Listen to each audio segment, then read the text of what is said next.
G'day everyone, and welcome to DTN's Slightly Sideways. We're here with one of the great guys at Speedway, to be honest, and a legend in his own way in the sport. And I know as a kid that I always loved picking up a program and turning straight away to Pedro's page. So just want to introduce Pedro Pasco, better known as Pedro. Welcome to the show, buddy. Thank you, Jace. Very nice to be here. Always nice to have a chat with you. Cheers. We'll just start off, mate. Where were you born and grew up and stuff? Born in King Edward Memorial in Subi, and when I was born, my family lived in Leederville in Oxford Street in a little house. But then before I turned one, they moved to Wembley in Cambridge Street, and I was brought up in Wembley. All right. Yeah. What were you like as a kid? Oh, I was a model kid. Never did anything wrong. Is that right? I called bulldust, I think. Went to Jollymont Primary School. Went to Hollywood High School. Not a great student. Didn't do my homework. Always in trouble for not doing my homework. Yeah. Loved school because had a lot of fun. But as a student, I wasn't all that good. English was probably my best subject. Geography, not too good. Maths was my worst. Yeah. So yeah, I battled through the scholar business. Yeah.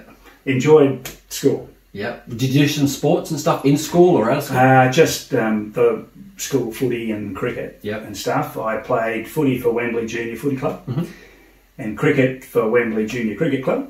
And so sport at school was just what you did on a Wednesday afternoon, and you know, wasn't really into it that much at school. Yeah. But the local cricket and footy was my scene. Yeah. Now, we'll get sort of straight into a little bit of stuff. How did you discover Speedway?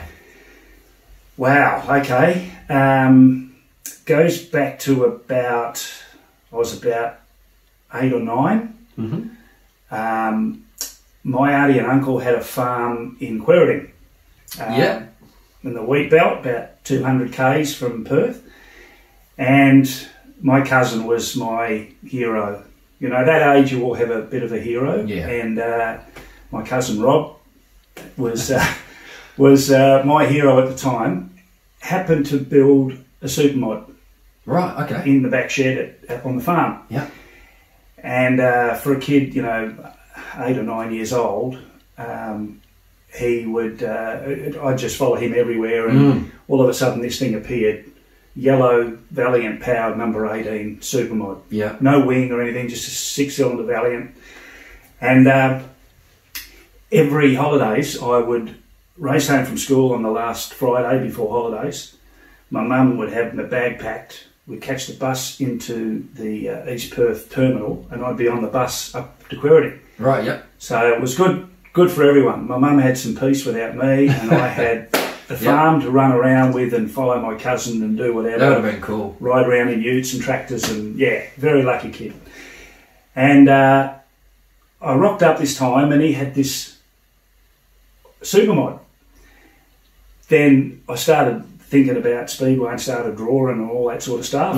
As most kids sort of do. They want to colour in their own, because there's no colouring in. You know, you covered your school books. Well, mine was just plain and with Speedway stuff all around it. Yeah.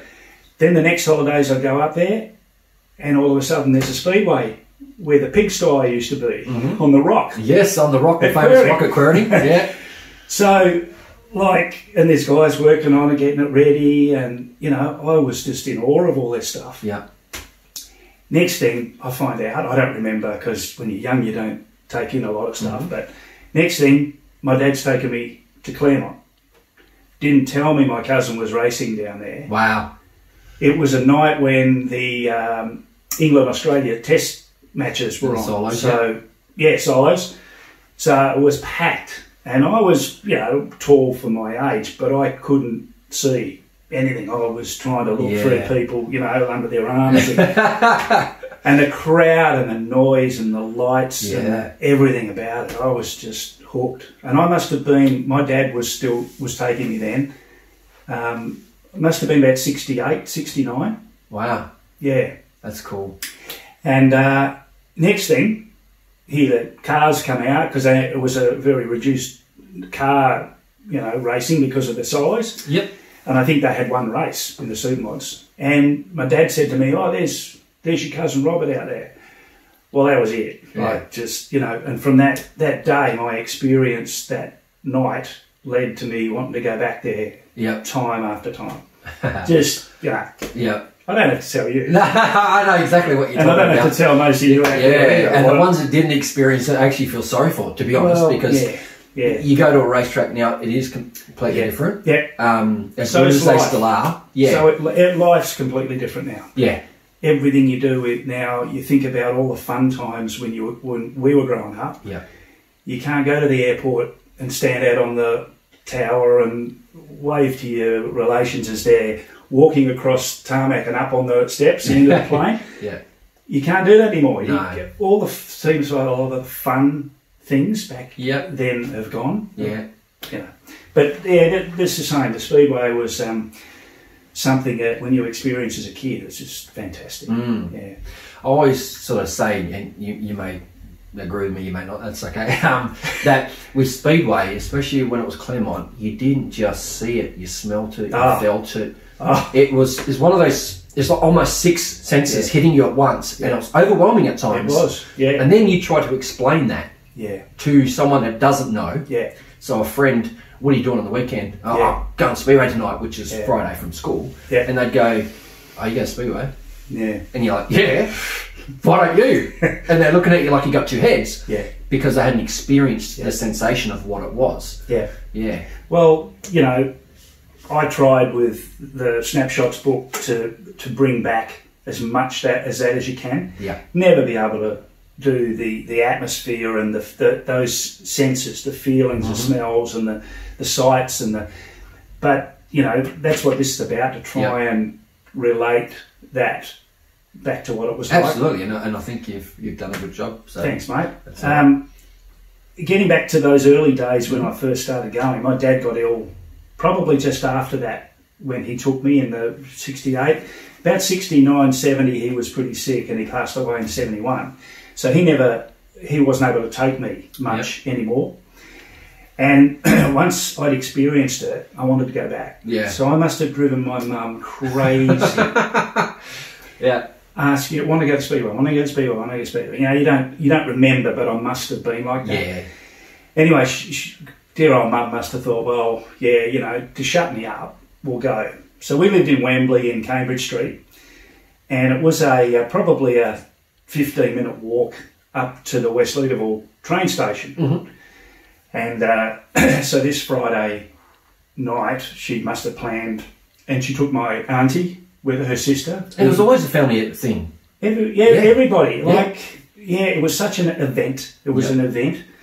Anyway, we called into my auntie's, who lives near West Leederville, and we walked across the train station, got on the train, and they didn't say they were going to Speedway. They would take me to Speedway, but I had an idea, because what we're getting on a train for going that way? Yeah, you're hoping. Yeah, hoping, mate. So we got off and went in with a crowd, like, I'm talking crowds. I know, right? It's a funny thing when you walk, you're talking, 15,000 minimum in those days, you're 20,000 people. It was packed.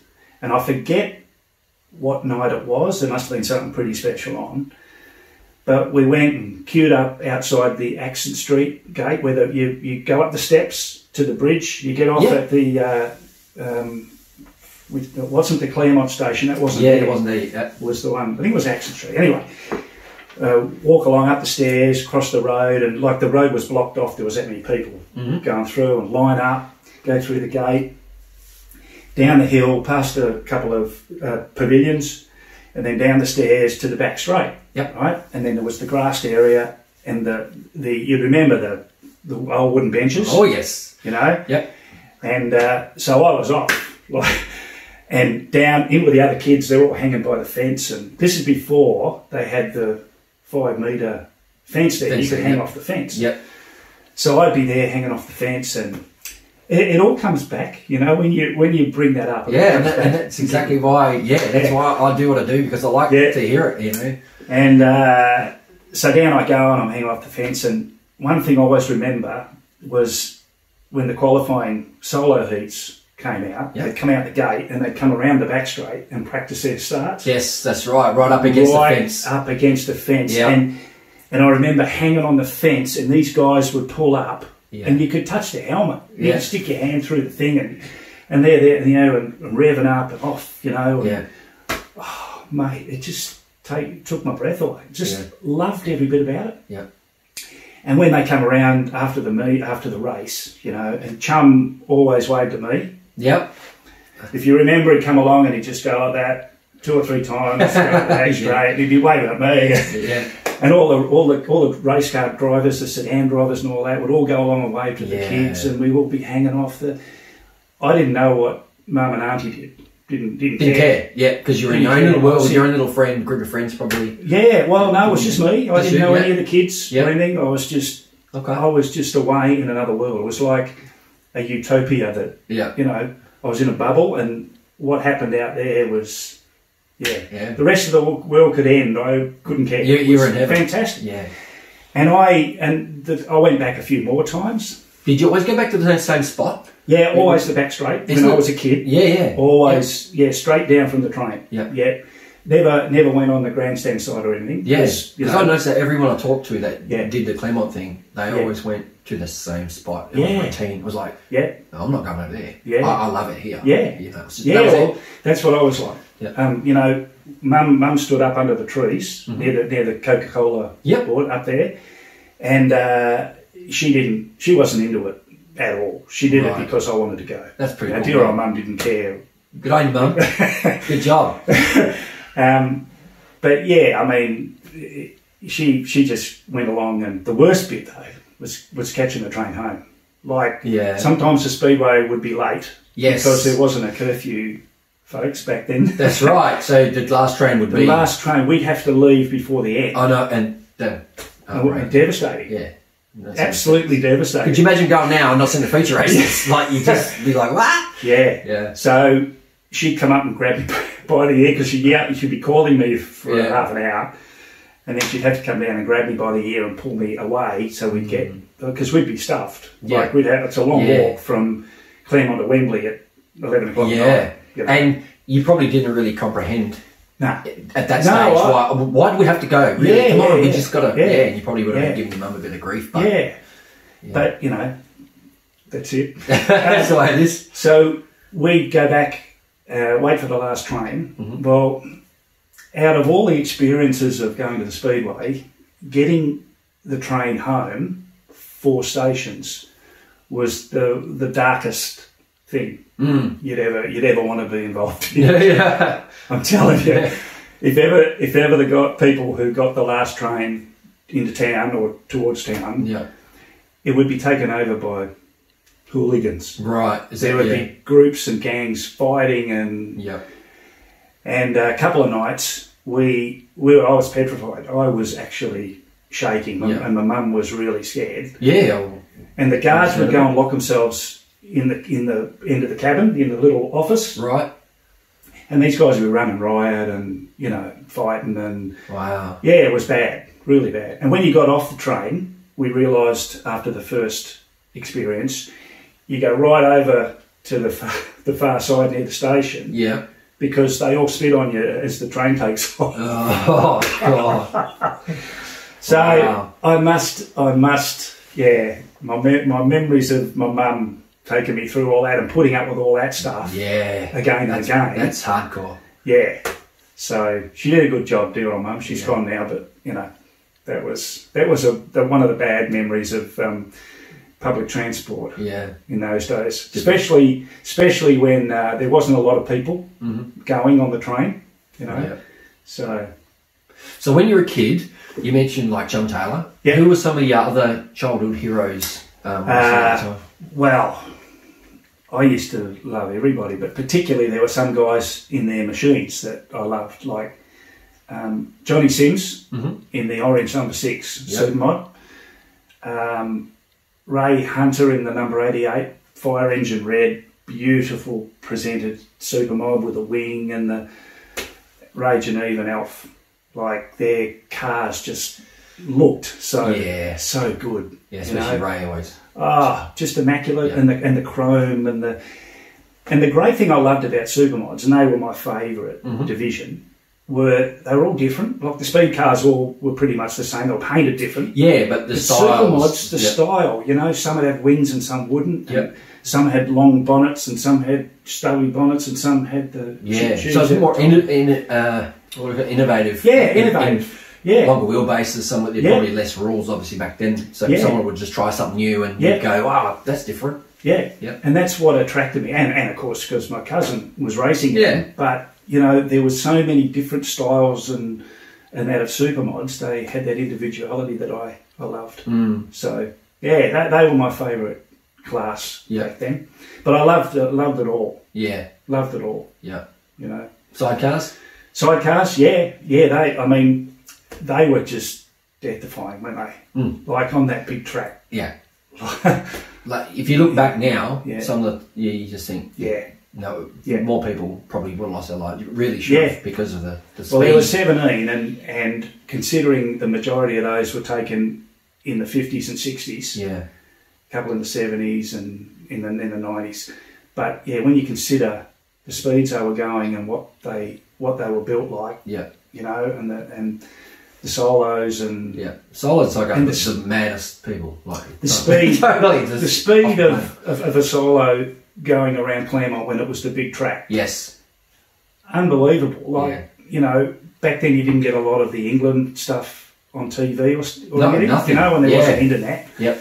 And I didn't realise how different it was until, you know, I saw some stuff from England about these little tracks that they fly around in. And you go to Claremont and these things were just at maximum speed. And they're leaning back and it's just full noise.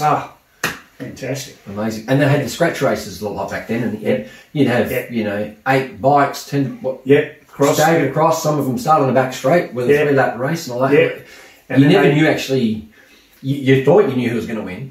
But it wasn't always on the line, you know, tapes up and go. It was the handicaps. You know, Chum and those guys, O'Leary and Les Leesconnett coming from the back. And they get around within a lap and they go through the guys at the front. And it just... And the commentators of the day, they made it so exciting, even if there wasn't as many or whatever. You know, it was just one of those... The commentators really solidified what you were thinking. Absolutely, Have you got some of the, like, a couple of favourite commentators over the years? Des Austin, when I first got involved in the, probably, never went a lot in the, because I couldn't go all the time. After my dad passed away and Mum I didn't want to put her through that too much. But then I went with a mate a couple of times and then really went back probably mid to late 70s. That's just when I was getting born, mate. Early 70s for me. Thanks very much. And Des Austin was there, and Chuck Redmond and Brad Thompson. And so, you know... What a great 3 names just there. And obviously, we'll Chuck Conning, but those 3, I mean, everyone knows Con, but those 3 as well. You could hear them after the racing when you went home and thought about it, or when I played dinky cars, you know, when I was a kid and you know, had like Hardy, whatever. Just the other day I still do it. See, I still got dinky cars, they're just bigger. But, you know, I would commentate, but I was them. I was hearing their voice, not mine. You know, they really put that icing on the cake, I think, in the atmosphere department. So. I mean, back when I first went, I can't remember who was doing it, probably Jeff Newman and a couple of other guys I can't think of at the moment.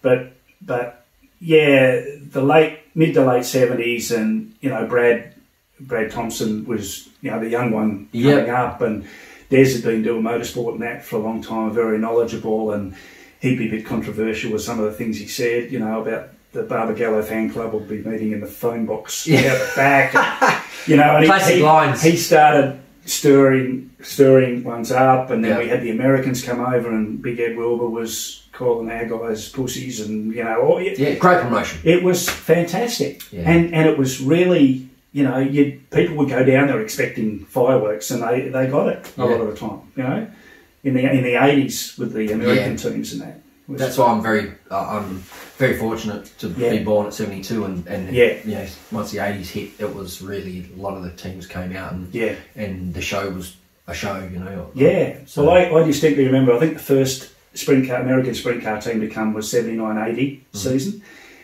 And I was dating my wife, my now wife. I took her down there, and whether she liked it or not, just like you down come the speedway, yeah. And she enjoyed it. She, you know, I think she got bitten a bit by just the atmosphere. And probably because you were excited and you knew a lot probably about it and explaining things. Yeah. That would have helped for sure. But she loved the sidecars because they were just, you know, crazy. And we started going in different spots. So if we could get on Fowl House, a lot of you would remember on Fowl House on the top of the wall there, they'd have these little grandstand seats set up. You know, they'd be about 3 levels high, and that you just, if there was any of those available, we'd jump on there. Then you could watch the whole thing, you know, from Fowl House. And we used to sit there, and if we couldn't get there, we'd probably go on the back straight, or we'd go around in the grandstand. And we started walking in and going on the ground level, right near the starting tapes. Great spot. Like for the bikes and that. Just seeing them all come, and they're, you know, kicking the dirt, the bike, getting back. Miles was there with his clipboard, smack him in the head and get on with it, you know. And slap the tape, come on. Just a great spot to look at the bikes, especially. So we started going there. Then when I started doing the sketching, got a season pass, so we go up the top into Shannon's Road, they called it, in the 90s, I think it might have been. And so we went up there, and Phil Mansfield's wife Diane would come sit up there with us, and we had a ball, absolute ball. Good spot up there too, because you can see right around the track. And they were good times, really good times. Awesome. Well, we're going to take a quick break. We're going to show you a couple of Pedro's pictures and stuff as we go along, and we'll get into how he got into the cartoons and a little bit more about the book and all that kind of stuff. And just want to thank a couple of the sponsors of the show, A-Steel Powder Coaters, Oval Track Racing, Diecast and Collectibles, My Race Setup, Williamson Motorsport, South Coast Skips, Avalon Group, Mark Nelson and Sutton Motorsport are all supporters of the show, so we thank them. Good on you guys. Without them we wouldn't be doing what we're doing. So thank you, and we'll just come back with Pedro pretty shortly.